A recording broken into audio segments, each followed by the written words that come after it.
Pues estamos grabando, como siempre. Un saludo a todos los presentes, Alex, Daisy, Freddy, Gabriela, María Yecenia, perdonad si a veces no pronuncio, Mayra, vamos, ¿vale? Freddy, Gabriela, Mayra, Tania y Viviana. Me parece que no se me olvida nadie.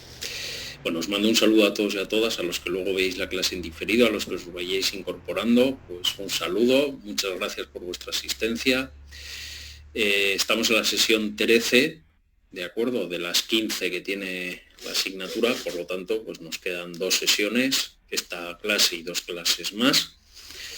Y hoy veremos el tema 7, que es un tema un poquito largo, pero bueno, ahora destaco un poquito lo que me parece más importante del tema, y luego nos quedarían pues 2 clases más, la semana que viene y la siguiente, y a esas clases pues le sumaremos unas clases de refuerzo. La primera clase de refuerzo que tendremos la semana que viene, pues la dedicaremos a ver un poquito todo el tema de los temas pendientes que teníamos del 5 al 8, que no habíamos hecho pues ese refuerzo, ese señalamiento de aquellos aspectos que serían más importantes, ¿de acuerdo? Y luego la última de las sesiones, la sesión 15, pues tendremos un refuerzo específico para el examen, ¿vale? Entonces eso sería un poco lo que me gustaría ver con vosotros y con vosotras, lo que nos queda de materia, que como digo, pues ya no es mucho, porque estamos en la sesión 13 de las 15 que tiene el curso. Sí que deciros que en principio, salvo una excepción de un grupo, la tarea grupal está ya corregida y por lo tanto deberíais de tener dicha tarea corregida. Ha sido una buena tarea, ¿de acuerdo?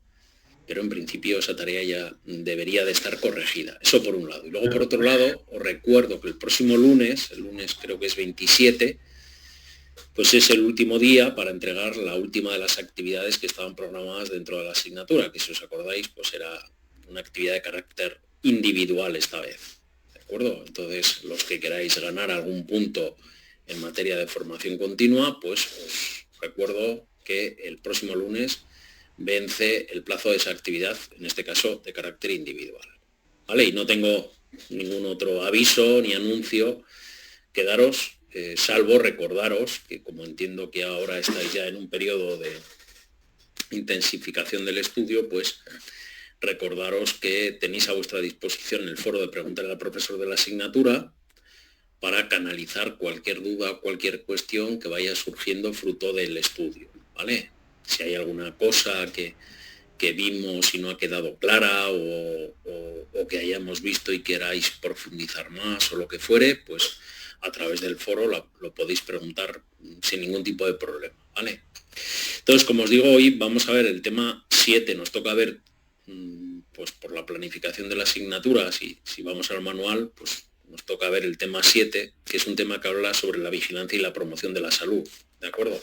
Bueno, sobre la vigilancia, la promoción, la planificación y los sistemas de información sanitaria, de estas 4 cosas. Los sistemas de vigilancia, la promoción de la salud, la planificación sanitaria y los sistemas de información sanitaria. Estos 5 subcapítulos, pues que es un tema un poquito largo, entonces yo os he colgado la presentación como vengo haciendo en el apartado de documentación compartida, y ya iré, aunque es una presentación un poco larga, bueno, pues ya me iré centrando un poco en aquellos aspectos que yo considero más importantes y luego ya vosotros ampliáis la información a través del manual de la asignatura, ¿vale? A veces los temas están divididos en 2 sesiones y a veces pues hoy nos toca bastante materia solamente en una sesión, ¿no? ¿Vale? Entonces voy saltando y me voy centrando en aquellas cuestiones que yo considero más importantes. Bueno, la introducción del tema no es una introducción compleja, simplemente lo que viene a poner un poco de manifiesto es los principales conceptos o de las principales cosas que vamos a hablar, ¿vale? A lo largo del tema. Entonces, del tema vamos a hablar de la vigilancia de la salud, tanto a nivel de salud pública como de salud laboral, tanto a nivel macro como a nivel micro, ¿de acuerdo? Vamos a hablar de la promoción de la salud, es decir, en qué grado pues, las empresas y los trabajadores se tienen que involucrar en ese proceso de promoción. Vamos a hablar de la planificación de las cosas que podemos hacer para promocionar esta salud y cómo se hacen, ¿no? Y qué hacen las empresas y qué hacen los países en este sentido. Y finalmente hablaremos de los sistemas de información sanitaria, tanto a nivel nacional como a nivel europeo como a nivel mundial, ¿no? Básicamente de todo esto es de lo que se ocupa el tema 7, ¿no? Bueno, ya con respecto a los sistemas de vigilancia, ya la propia Organización Mundial de la Salud estableció que la vigilancia de los trabajadores era uno de los objetivos prioritarios que tenían que tener en mente los países. No solamente eso, sino que la propia Organización Mundial de la Salud instó a los países a establecer mecanismos, a establecer normas, a establecer reglamentaciones en los que se establecieran los mecanismos de vigilancia para vigilar la salud de las personas que están trabajando. Y el medio principal, el elemento fundamental que se tiene para proceder con esta vigilancia de la salud en los lugares de trabajo es a través de las evaluaciones de los riesgos, ¿de acuerdo? La evaluación de riesgos es la base que te va a permitir luego planificar las acciones de prevención, que te van a permitir establecer la tipología de reconocimientos médicos, etcétera, etcétera. Por lo tanto, se establece eso, que uno de los objetivos prioritarios que tienen que tener los países es la vigilancia de su salud, de la salud de sus trabajadores, y que eso se puede llevar a cabo a través de la evaluación de riesgos, ¿vale? Básicamente, la Organización Mundial de la Salud.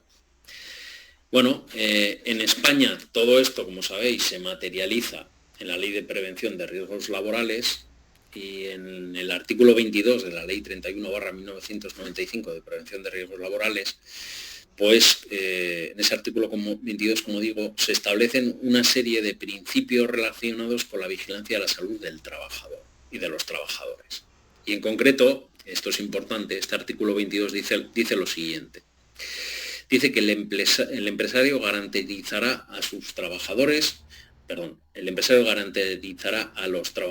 a su servicio la vigilancia periódica de su estado de salud en función de los riesgos inherentes al trabajo. Y dice que esta vigilancia solo podrá llevarse a cabo cuando el trabajador preste su consentimiento. Bueno, vamos a ver aquí dos cosas importantes. Uno, es obligación del empresario ofrecer un reconocimiento médico, que es la forma más habitual de proceder con la vigilancia de la salud, a través de los reconocimientos médicos. Bueno, existen más mecanismos, pero el mecanismo más habitual es ese. Entonces, el empresario está obligado a ofrecer, por supuesto, de manera gratuita a sus trabajadores, un reconocimiento médico. Un reconocimiento médico que se va a llevar a cabo por un médico especializado en medicina del trabajo. Generalmente, las empresas no cuentan en su plantilla con un médico o una médica especialista en medicina del trabajo. Solamente las grandes empresas son las que tienen este personal pues, dentro de su plantilla. Lo normal es que la empresa subcontrate la vigilancia de la salud a un servicio de prevención ajeno. ¿De acuerdo? Eso por una. Luego dice, esta vigilancia solo podrá llevarse a cabo cuando el trabajador preste su consentimiento. Luego veremos que es así, pero que hay casos o hay supuestos o hay puestos de trabajo en el que el trabajador o la trabajadora no puede negarse a realizar el reconocimiento médico. La mayor parte de ellos es voluntario, pero hay una tipología de puestos de trabajo en la que es obligado, el trabajador está obligado a pasar el reconocimiento médico. ¿Qué más cosas dice este artículo 22? Dice, las medidas de vigilancia y control de la salud de los trabajadores se llevarán a cabo respetando el derecho a la intimidad y a la dignidad de la persona del trabajador y la confidencialidad de toda la información relacionada con su estado de salud. ¿Esto qué quiere decir? Bueno, pues quiere decir que cuando un trabajador o una trabajadora se somete al reconocimiento médico por parte de un especialista, se generan como dos fuentes diferentes de información. Una fuente de información va a la empresa, pero la empresa lo único que recibe es si ese trabajador o esa trabajadora es apto o no apto para realizar su puesto de trabajo, simplemente eso. En concreto, existen tres posibilidades: que el trabajador sea apto, que el trabajador sea apto con restricciones o que el trabajador no sea apto. Es muy difícil que un servicio de prevención ajeno emita un no apto. Es más habitual que emita apto con restricciones. ¿Esto qué quiere decir? Pues quiere decir, por ejemplo, que un trabajador que es un camionero, que conduce un camión, al cual se le detecta diabetes, y como la diabetes puede, pues no sé, producir daños en la visión o disminuir la visión, etcétera, bueno, pues se establece que existen ciertas restricciones para ese trabajador, como por ejemplo, pues que tenga pues una vigilancia de la salud pues más férrea, o que pues tenga que acudir a un oftalmólogo, etcétera, etcétera. Bueno, lo que se considere. Y si no pasa nada, que es en la mayor parte de los casos, pues la empresa simplemente recibe la información de que ese trabajador es apto para realizar el puesto de trabajo y ya está. Por su parte, el trabajador sí que recibe toda la información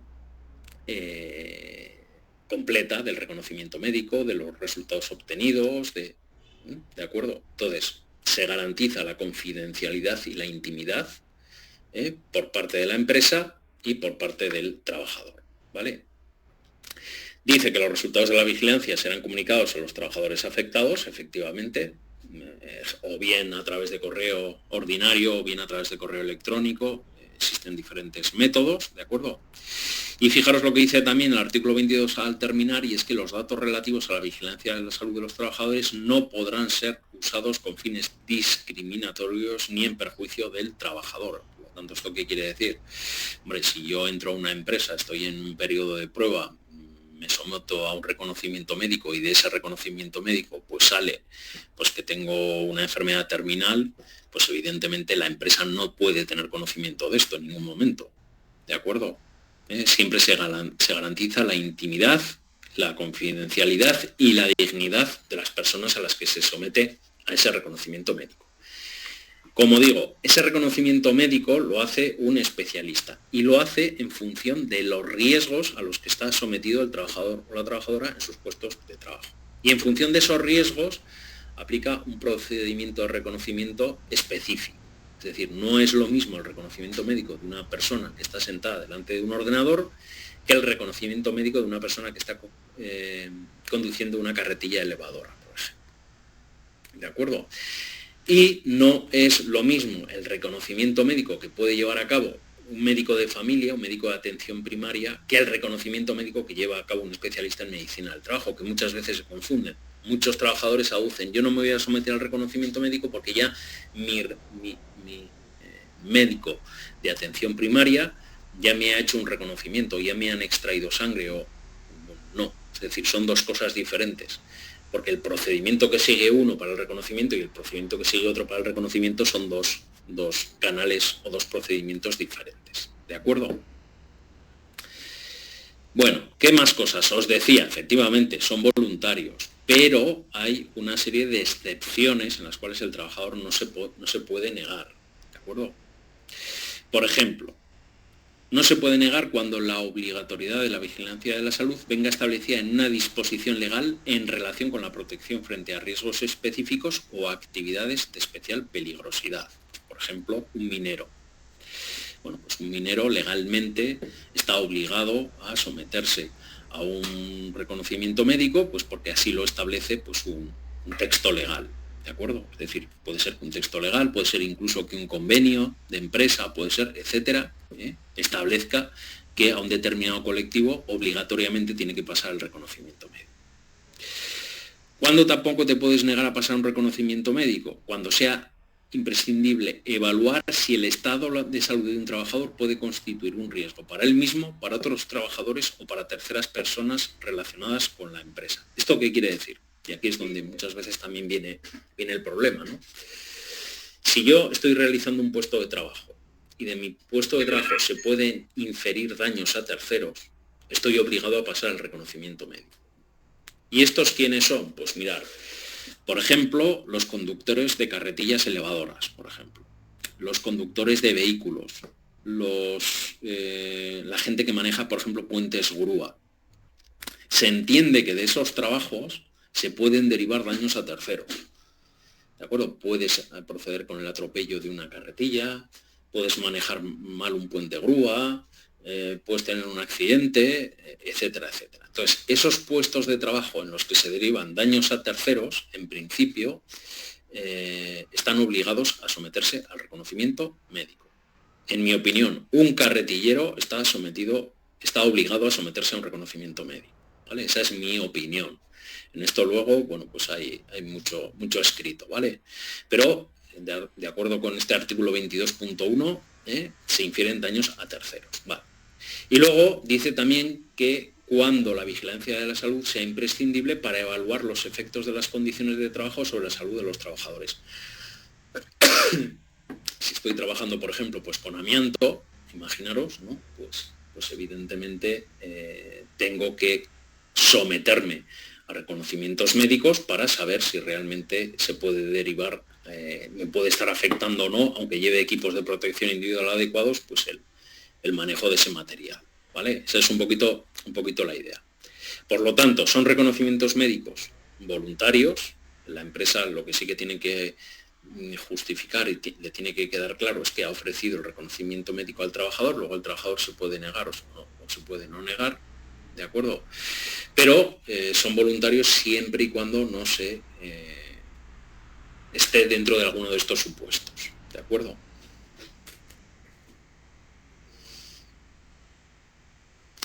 Como os decía, el medio más común de proceder con la vigilancia de la salud es a través de los reconocimientos o de los exámenes médicos, ¿de acuerdo? Evidentemente, estos reconocimientos médicos se hacen a partir de procedimientos específicos que vienen marcados por los riesgos a los que está sometido el trabajador o la trabajadora en su puesto de trabajo. Es decir, si yo estoy trabajando delante de un ordenador, pues evidentemente la espalda, los ojos, etcétera, pues evidentemente tendrán que ser especialmente evaluados porque son los órganos en los cuales son más susceptibles de verse afectados por daños. Mientras que si estoy trabajando, pues no sé, pues con un martillo neumático, pues posiblemente el oído pues sea uno de los órganos donde también se me tenga que... Es decir, no todos los reconocimientos médicos son iguales en todas las personas, sino que cada reconocimiento médico es adaptado, bueno, pues al tipo de usuario, al tipo de trabajador que va. Eso por un lado. Y luego la cuestión de la periodicidad, que también es una cuestión que a veces genera cierto debate, ¿no? La periodicidad, en principio, dentro del texto legal no se establece en ningún sitio. Es decir, la mayor parte de las organizaciones establecen los reconocimientos médicos de manera anual. Pero quien te dice cuál es la periodicidad de un reconocimiento médico en un puesto de trabajo es el propio médico del trabajo. Él es el que establece que una vez pasado el reconocimiento médico siguiente se pasará, generalmente es al año, es decir, tiene una periodicidad anual, pero puede ser que por las especificidades del puesto de trabajo, por las características del trabajador o la trabajadora, pues esa periodicidad pues se lleve a cabo cada 6 meses en lugar de anualmente, ¿no? ¿Vale? Por lo tanto, como digo, lo más habitual es que en las organizaciones los reconocimientos se lleven a cabo una vez al año. Bien. Claro, la vigilancia de la salud requiere, lógicamente, de una serie, y aquí hablamos ya a un nivel más macro, no solamente de organización, sino a nivel de provincia, a nivel de país o incluso a nivel europeo. De acuerdo, lógicamente la vigilancia de los trabajadores, de la salud de los trabajadores requiere de una serie de información para saber cuál es el estado en general de la salud. Y para eso pues se han generado toda una serie de mecanismos que lo que permiten es recoger información.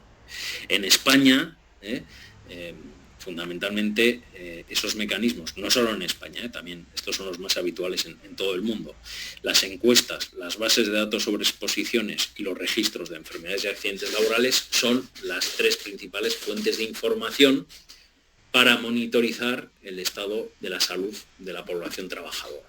¿De acuerdo? Entonces, las encuestas, en este caso, pues la encuesta nacional de condiciones de trabajo que se lleva a cabo en España a través del Instituto Nacional de Seguridad y Salud, ¿De acuerdo? Bueno, pues con objeto de identificar cuáles son las principales patologías, cuáles son los principales colectivos de trabajadores, qué actividades son las actividades que presentan mayor cantidad de daños para la salud, etcétera. Bueno, pues es un ejemplo de encuestas, pero estas encuestas también se pueden llevar a cabo a nivel provincial, se llevan a cabo a nivel europeo, etcétera, ¿vale?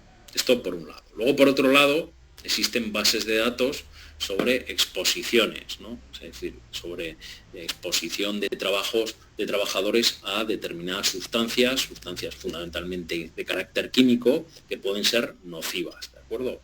Bueno, pues de esto también existen muchísimos registros sobre bases de datos de exposiciones.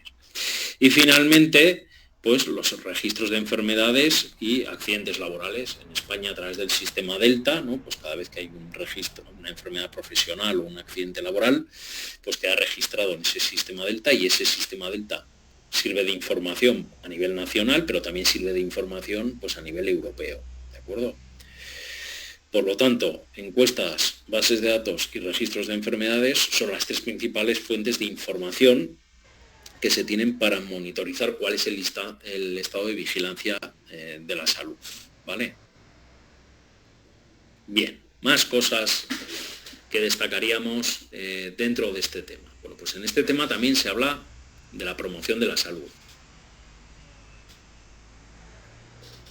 Y para ilustrar, lógicamente, cuál ha sido un poco la evolución de la promoción de la salud y de la importancia que tiene la promoción de la salud, en el manual se van citando una serie de documentos que han sido un poco hitos desde los años 80, bueno, pues que han hecho que los diferentes países se vayan concienciando cada vez más en la necesidad de establecer esos fundamentos, ¿no?, en materia de promoción de la salud, tanto a un nivel macro de salud pública como a un nivel concreto de salud laboral. Entonces, para no volveros locos y locas, quedaros con que uno de los primeros documentos en los que se promociona la salud a nivel público es la Carta de Ottawa, en el año 1986. Que posteriormente hay otro documento también importante en el año 1997, que es la Declaración de Yakarta, ¿de acuerdo? Donde, lógicamente, pues se insta no solamente a promocionar la salud desde un punto de vista teórico, sino ya que se establecen pues necesidades económicas concretas, infraestructuras, etcétera, etcétera, ¿vale? Y esto desde una perspectiva global, una perspectiva de salud pública, pero ya en el siguiente documento, que es la Carta de Bangkok, que yo creo que es del año 2003, si mal no recuerdo, pues ya en la propia Carta de Bangkok se establece la necesidad de promocionar la salud dentro de la empresa, ¿de acuerdo? Se establece esa necesidad, esa importancia. Evidentemente ya la Organización Mundial de la Salud había hablado de esto previamente, y muchos países como España, pues lógicamente ya tenían eso inscrito dentro de su marco normativo, pero por el contrario había otros países dentro del mundo en los que esto todavía pues no era una realidad, ¿no? Y a través de la Carta de Bangkok pues sí que se establece la necesidad de proceder con unas buenas prácticas empresariales en materia de vigilancia de la salud de los trabajadores, ¿no? Y de vigilancia y de promoción. Bien, bueno, más cosas de las que se habla en este tema. Se habla de la planificación sanitaria. Bueno, ¿y qué es la planificación sanitaria? Bueno, realmente la definición que os vais a encontrar en el manual no es solamente una definición exclusiva de planificación sanitaria, sino que es una definición de lo que es una planificación en general, ¿no? Una planificación, tal como la define el manual, es un proceso continuo de previsión de recursos y servicios necesarios para conseguir los objetivos determinados según un orden de prioridad establecido, permitiendo elegir la o las soluciones óptimas entre muchas alternativas, teniendo en consideración el contexto de dificultades internas y externas conocidas actualmente o previsibles en el futuro. Como digo, esto no es una definición exclusiva de planificación sanitaria, sino es una definición general de planificación. Entonces, lo que pretende un poco la planificación sanitaria es eso, ¿no? Prever una serie de recursos que son necesarios para alcanzar una serie de objetivos, teniendo presentes, siendo realistas, ¿no?, por decirlo así, teniendo presentes los recursos disponibles y el tiempo que dispones para llevar a cabo pues esas medidas, ¿no? Entonces, cuando hablamos de planificación sanitaria, os vais a encontrar en el manual que realmente hace referencia a 3 tipos de planificación, o se refiere a 3 tipos de planificación sanitaria diferentes, atendiendo al marco temporal, si es a largo plazo, a medio plazo o a corto plazo, que se establece para esa planificación. Entonces, se habla de una planificación estratégica cuando lo que se pretende es establecer unos objetivos concretos a largo plazo en materia sanitaria. Luego se habla de una planificación táctica, que es una planificación más a medio plazo y que lo que pretende esa planificación táctica es asignar los recursos materiales y humanos necesarios para poder llevar a cabo los fines que tú has marcado dentro de la planificación estratégica. Y finalmente está la planificación operativa, que es el uso de esos recursos que tú has hecho, que es un poco el lanzamiento del proyecto, ¿no? Pero claro que como todo proyecto, aunque tú hayas previsto una serie de recursos humanos y materiales, pues evidentemente va a haber desviaciones y esas desviaciones se van a tener que ir corrigiendo. Por eso hablamos de una planificación operativa, que es la operación operativa al corto plazo, al día a día, ¿vale? Por lo tanto, para que os quede claro, porque en el manual os vais a encontrar estas 3 definiciones o estas 3 denominaciones, estratégica, táctica y operativa, varían dependiendo del marco temporal en la que se pretende llevar a cabo y los objetivos que se pretenden conseguir. Si quiero marcar objetivos, si quiero asignar recursos o si quiero realmente ya lanzar el proyecto en sí y ver en qué grado voy cumpliendo esos objetivos o no los voy cumpliendo. En cualquier planificación sanitaria, siguiendo también un poquito el manual, pues se establece un procedimiento en el que se establecen pues unas etapas que se deberían de cumplir en cualquier proceso de planificación sanitaria, ¿vale? Entonces, se establecen pues todas estas 8 fases consecutivas que se deben de tener en cuenta. Y dentro del manual, pues lo que se hace es ir explicando en qué consiste, cuáles son las principales características que tienen cada una de estas 8 fases. Que yo os resumo aquí un poquito, ¿vale? Por un lado, comenzaríamos en una etapa en la que se identifican los problemas, es decir, tú lo que identificas cuáles son las necesidades que tienes en materia de salud y qué es lo que quieres conseguir, y posteriormente estableces las prioridades, es decir, identificas los problemas. Una vez que tienes los problemas identificados, estableces cuáles son los objetivos que pretendes conseguir, qué es lo que quieres corregir, qué es lo que pretendes hacer con esa planificación. Y claro, lógicamente, como generalmente te van a aparecer muchísimas más cosas que quieres hacer de las que puedes hacer, pues lo lógico es que procedas con una priorización para ver qué cosas puedo hacer antes y qué cosas puedo dejar después, ¿vale? Eso por un lado. Una vez que tengo definidos los grandes problemas, las grandes cuestiones que quiero resolver, lo que tengo es que materializar eso en objetivos. Tengo que establecer unos objetivos concretos que pretendo conseguir. Solamente estableciendo objetivos voy a saber si al final la planificación ha sido correcta o no ha sido correcta, en el grado en el que pueda cumplirlos o no pueda cumplirlos, ¿vale? Entonces, por un lado, tengo que establecer una serie de objetivos, tanto a nivel general como a nivel específico. Luego, tengo que descomponer esos objetivos en tareas concretas, o sea, es decir, tengo que pensar que para llevar a cabo ese objetivo tengo que cumplir una serie de tareas concretas y eso lo tengo que descomponer. Por eso en los proyectos se habla de una fase de descomposición en paquetes de trabajo, es decir, en tareas concretas, y luego una vez que tengo esas tareas concretas encima de la mesa, lo que tengo que ver es qué recursos, tanto humanos como materiales, tengo previsto usar, tengo previsto emplear, tengo previsto asignar, ¿no? ¿Vale? Claro, una vez que tengo las tareas, una vez que tengo los recursos, pues lo que tengo que hacer es fijar los objetivos operativos, es decir, lo que tengo es que organizar el trabajo, ver cómo se asignan esos recursos a esas actividades y en qué tiempos, fundamentalmente. ¿De acuerdo? Una vez que tengo todo eso montado, ya puedo lanzar el proyecto, que sería la puesta en marcha del programa, pero claro, evidentemente como es un programa nuevo, como es algo diferente a lo que vengo haciendo, pues evidentemente va a haber desviaciones, va a haber... entonces, necesariamente voy a tener que llevar a cabo revisiones, ajustes, replanificaciones, reasignaciones, todo lo que sea, evidentemente, el lanzamiento de un proyecto, todo lo que nos pueda suceder en el lanzamiento de cualquier proyecto, ¿no?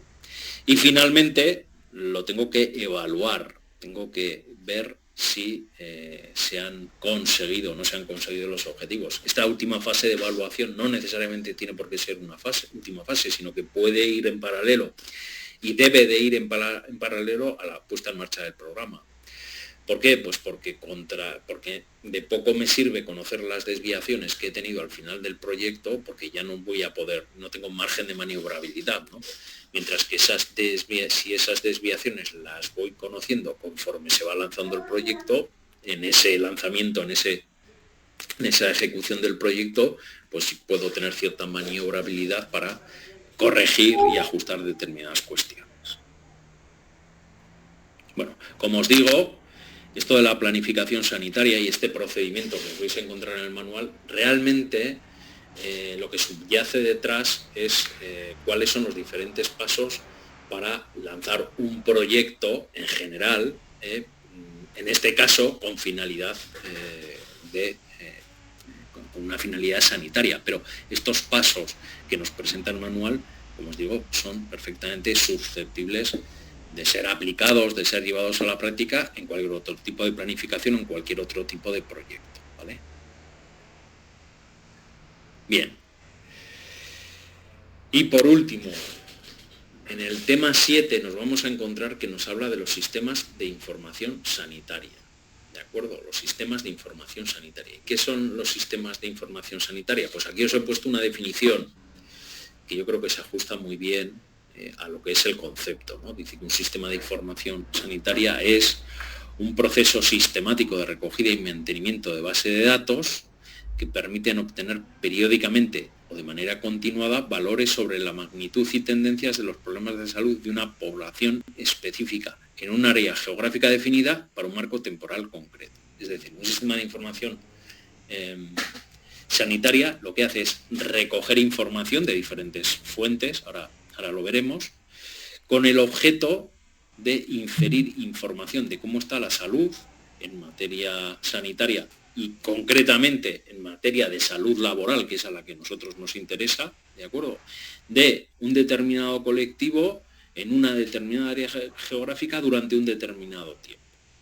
En España existen muchos sistemas de información sanitaria, pero uno de ellos es el sistema de información del Sistema Nacional de Salud, ¿de acuerdo?, donde se van canalizando todas las informaciones que en materia sanitaria suceden en España, y dentro de entre esas informaciones está la información en materia de salud laboral. Pero no solamente está en materia de salud laboral, está en materia de salud a nivel general, a nivel de país, ¿de acuerdo? Todas las enfermedades, todas las patologías, todos los accidentes, etcétera, incluidos los de trabajo y no, pues se gestiona a través de este sistema de información que luego te permite ver y te permite monitorizar y te permite identificar si en algún momento hay algún colectivo en un determinado lugar que presenta un problema manifiesto, y a partir de ahí es cuando te va a permitir entonces lanzar el proyecto de mejora o el proyecto de estudio, lo que pretendas hacer sobre ese determinado colectivo. ¿De acuerdo?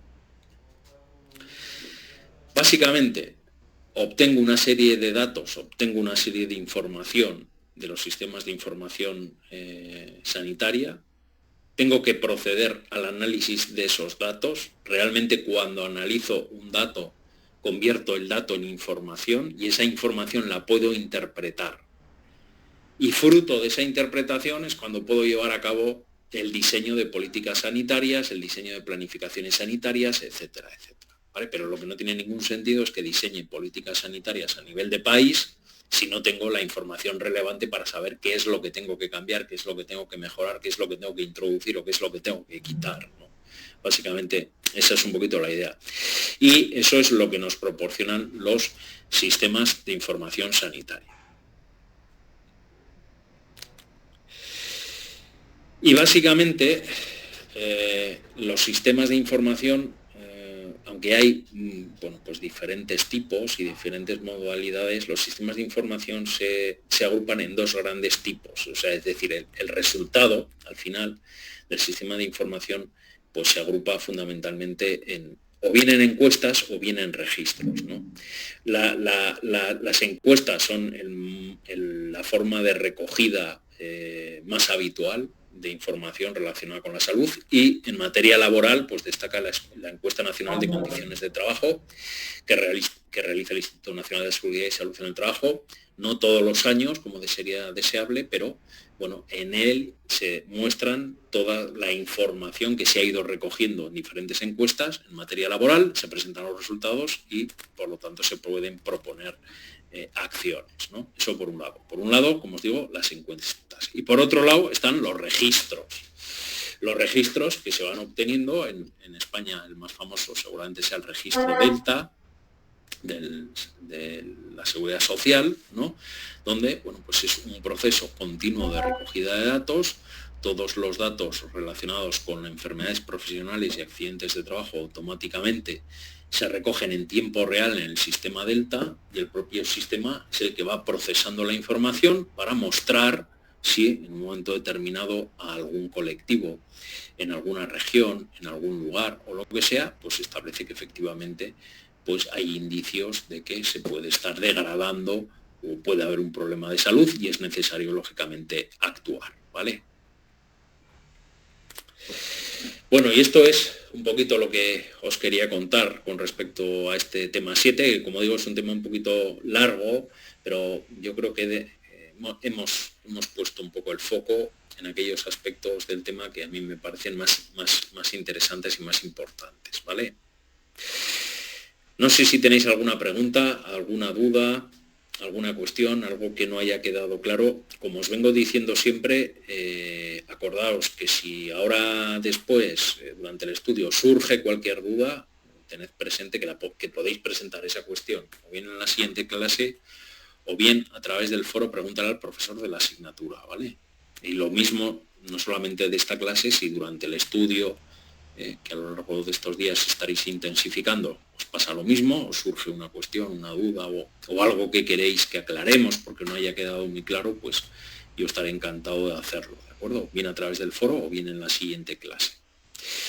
Pues lo dicho, acordaros que el lunes finaliza, es la fecha límite de entrega para esa última tarea individual, así que por favor los que podáis, los que queráis llevarla a cabo, que no se os pase la fecha. Yo recuerdo también que si queréis, habéis asistido al menos a una clase y queréis que se os compute también la asistencia a esa clase, también debéis de solicitarlo así en el apartado de entrega de tareas, donde tenéis una específica para asistencia a clase. Con una asistencia es suficiente, ¿vale?